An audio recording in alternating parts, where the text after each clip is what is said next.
Assalamualaikum warahmatullahi wabarakatuh.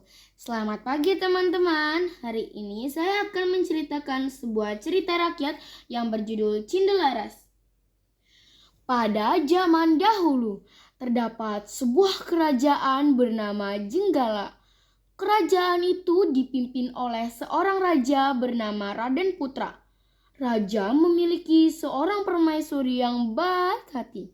Namun, raja juga memiliki seorang selir yang sangat iri kepada permaisuri. Suatu hari, selir menyusun rencana jahat. Ia berpura-pura sakit dan menuduh permaisuri telah meracuninya.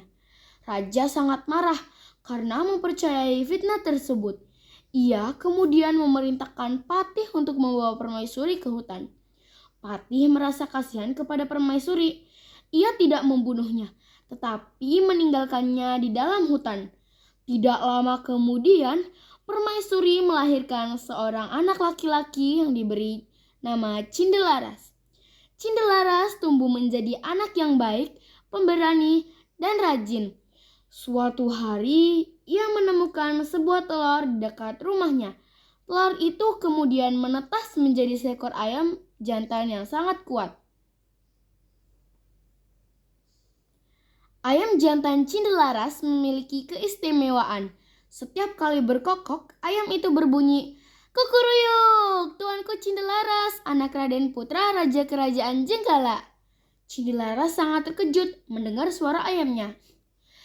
Ia pun bertanya kepada ibunya.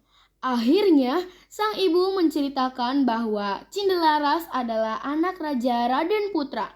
Cindelaras kemudian pergi ke kerajaan untuk menemui ayahnya.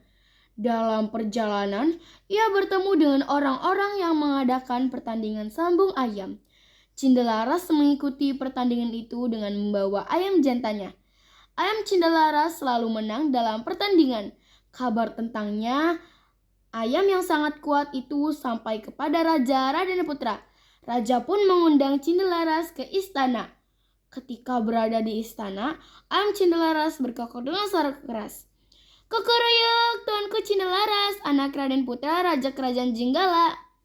Raja Raden Putra sangat terkejut. Ia kemudian bertanya kepada Cindelaras tentang ibunya. Setelah mendengar cerita Cindelaras, Raja menyadari bahwa Cindelaras adalah anaknya. Raja juga mengetahui bahwa permaisuri tidak bersalah. Selir telah berbohong dan memfitnah permaisuri. Akhirnya kejahatan selir terbongkar.